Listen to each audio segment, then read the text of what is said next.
পৌষ সংক্রান্তির দিন গঙ্গার জল দিয়ে করুন এই একটি উপায়। আপনার জীবনের সকল সমস্যা কেটে যাবে।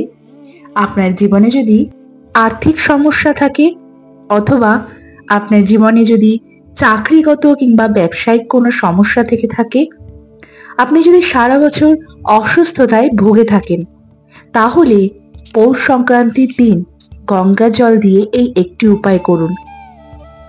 আপনার সমস্ত সমস্যার হবে সমাধান। নমস্কার বন্ধুরা, আমি সুমিতা। আমার চ্যানেলে আপনাদের সকলকে অনেক অনেক স্বাগত। আশা করছি আপনারা সকলেই খুব ভালো আছেন এবং ঈশ্বরের কৃপায় সুস্থ আছেন। শাস্ত্র বলে পৌষ মাস হলো মল মাস, আর এই সময় কোনো শুভ কাজ করা হয় না। তবে পৌষ সংক্রান্তি বা মকর সংক্রান্তির পূর্ণ লগ্নে এই চিত্রটি সম্পূর্ণ বদলে যায়। পুজো পাঠের যেমন গুরুত্ব রয়েছে এই দিনটিতে, তেমনি গঙ্গার জলও ইচ্ছা পূরণের জন্য অত্যন্ত গুরুত্বপূর্ণ হিসেবে বিবেচিত হয় এই দিনে। তাই আজকে আমি আমার ভিডিওতে আলোচনা করব পৌষ সংক্রান্তির দিন গঙ্গার জল দিয়ে আপনারা একটি উপায় করুন। তাতে আপনাদের সমস্ত রকম পারিবারিক, আর্থিক, শারীরিক সমস্ত সমস্যার সমাধান হবে। তাহলে সম্পূর্ণ ভিডিওটি দেখুন। আশা করছি আপনাদের ভালো লাগবে এবং একটু হলেও আপনাদের উপকারে আসবে। আর যদি আমার ভিডিওটি ভালো লেগে থাকে, অবশ্যই আমার ভিডিওতে একটি লাইক করবেন এবং কমেন্টে লিখবেন জয় মা লক্ষ্মীর জয়। আর আমার চ্যানেলটিকে সাবস্ক্রাইব করে আমার পাশে থাকবেন।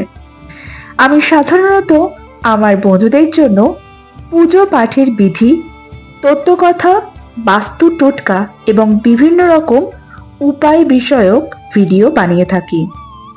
বন্ধুরা, চলুন জেনে নিই সর্বপ্রথম এই বছর কবে পড়েছে পৌষ সংক্রান্তি। বেশিরভাগ বছর মকর সংক্রান্তির দিন অপরিবর্তিত থাকে।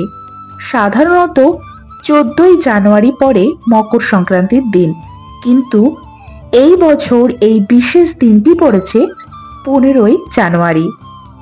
সংক্রান্তি কথাটির অর্থ গমন করা। নিজ কক্ষপথ থেকে সূর্যের মকর রাশিতে প্রবেশ করাকে সংক্রান্তি বলা হয়। শুভ কাজগুলি এই দিন থেকেই শুরু হয়। আবার নতুন ফসল তোলার উৎসব এই মকর সংক্রান্তি। এই দিনে দক্ষিণায়ন শেষে সূর্যের উত্তরায়ণ পালিত হয়। মকর সংক্রান্তিতে মহাভারতে পিতামহ ভীষ্ম শরশয্যা ইচ্ছা মৃত্যু গ্রহণ করেছিলেন।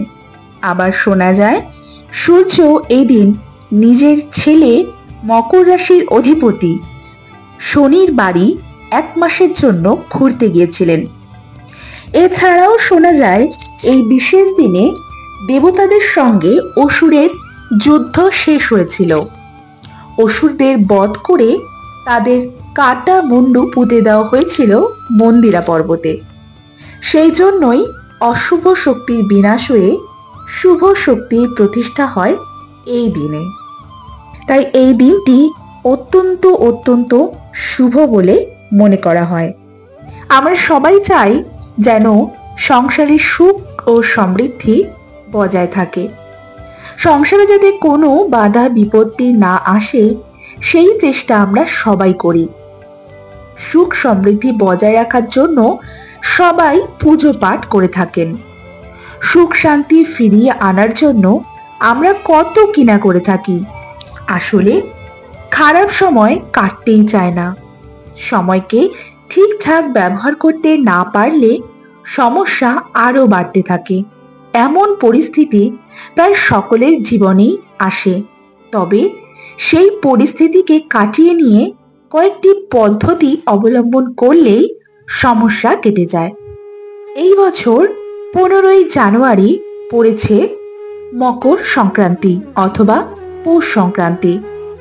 এই দিন সকাল সকাল ঘুম থেকে উঠবেন এবং ঘুম থেকে ওঠার পর শুদ্ধ হবেন। সমস্ত বাড়িঘর পরিষ্কার করবেন। করার পর নিজে স্নান করে শুদ্ধ হবেন এবং অবশ্যই স্নানের জলে একটুখানি গঙ্গা জল মিশিয়ে নেবেন। সকালে স্নান করে শুদ্ধ হয়ে শুদ্ধ বস্ত্র পরিধান করে সূর্য দেবতাকে চাল ও লাল ফুল দিয়ে জলের অর্ঘ্য দেবেন। কিভাবে দেবেন তার একটি ভিডিও আমার চ্যানেলে অলরেডি রয়েছে, আপনারা চাইলে সেটি দেখে নিতে পারেন। এই দিন সূর্যের বীজ মন্ত্র অবশ্যই জপ করবেন। শাস্ত্র বলে পৌষ মাস হলো মল মাস, আর এই সময় কোনো শুভ কাজ করা হয় না। তবে পৌষ সংক্রান্তি বা মকর সংক্রান্তির পূর্ণ লগ্নে এই চিত্রটি সম্পূর্ণ বদলে যায়। বলা হয় মকর সংক্রান্তির দিন পূর্ণ লগ্নে গঙ্গা স্নান করলে জীবনে কোনো অমঙ্গল থাকে না, কিন্তু অনেকের পক্ষেই গঙ্গা স্নান করাটি হয়ে ওঠে না। তাই আমি বললাম, যদি গঙ্গা স্নান না করতে পারেন সেক্ষেত্রে বাড়িতেই স্নানের সময় স্নানের জলের মধ্যে একটুখানি গঙ্গা জল নিয়ে নেবেন। আর এই দিনই গঙ্গার জল দিয়ে বেশ কয়েকটি টোটকা আপনি করতে পারেন। যদি করেন আপনার সুখ সমৃদ্ধিতে পূর্ণ হয়ে উঠবে সংসার। চলুন বন্ধুরা জেনে নিই আপনারা এই দিন গঙ্গা জল দিয়ে কি কি উপায় করতে পারেন। পুজো পাঠের যেমন বিশেষ গুরুত্ব রয়েছে, তেমনি গঙ্গার জলও ইচ্ছা পূরণের জন্য অত্যন্ত গুরুত্বপূর্ণ হিসেবে বিবেচিত হয়। এই কারণেই কেবল হিন্দু ধর্মে নয়, বিশ্বের সমস্ত ধর্মে গঙ্গা মার একটি গুরুত্বপূর্ণ স্থান রয়েছে। শাস্ত্রে গঙ্গার জলকেও অমৃত বলে মনে করা হয়। জ্যোতিষশাস্ত্রে গঙ্গার জলের কয়েকটি সরঞ্জাম ও প্রতিকারেরও বর্ণনা করা হয়েছে। এটি বিশ্বাস করা হয় যে জীবনের সমস্ত সমস্যাগুলি এই কৌশল দ্বারা ধ্বংস হয়ে যায়। এছাড়াও কাঙ্ক্ষিত বাসনাগুলিও পূরণ হয়। এই দিন আপনারা কি কি করতে পারেন চলুন জেনে নিই। গঙ্গার জল এই দিন আপনারা উৎসর্গ করতে পারেন শিবলিঙ্গে। জ্যোতিষ অনুসারে দেবাদিদেব মহাদেবকে নিয়মিত গঙ্গার জল উৎসর্গ করা উচিত। বিশ্বাস করা হয় যে শিবজিকে গঙ্গার জল অর্পণ করলে তিনি অত্যন্ত খুশি হন। এর ফলে আপনার জীবনে সমস্ত বাধা বিপত্তি খুব সহজেই কেটে যাবে। জ্যোতিষ অনুসারে যদি আপনার জীবনে অর্থ ও চাকরির সমস্যা হয়, তবে ভোলানাথকে গঙ্গা জল অবশ্যই অর্পণ করুন এবং অবশ্যই মনে রাখবেন যে গঙ্গা জলের সঙ্গে বেলপাতা এবং পদ্মফুল রেখে যদি আপনি ভোলানাথকে অর্পণ করেন, এটি বিশ্বাস করা হয় এর মাধ্যমে আপনার বাড়িতে সুখের অনুভূতি হয়। এর পাশাপাশি আপনার চাকরির সমস্যাও দূর হবে এবং আর্থিক সমস্যাও দূর হবে। ঋণ থেকে মুক্তি পেতে জ্যোতিষ অনুসারে যদি কোনো ব্যক্তি ঋণ নিয়ে সমস্যায় পড়ে থাকেন, তবে তাকে অবশ্যই গঙ্গার জল ঘরে রাখতে হবে। তবে মনে রাখবেন, গঙ্গার জল বোতলে ভরে আপনার ঘরের উত্তর পূর্ব কোণে রাখুন।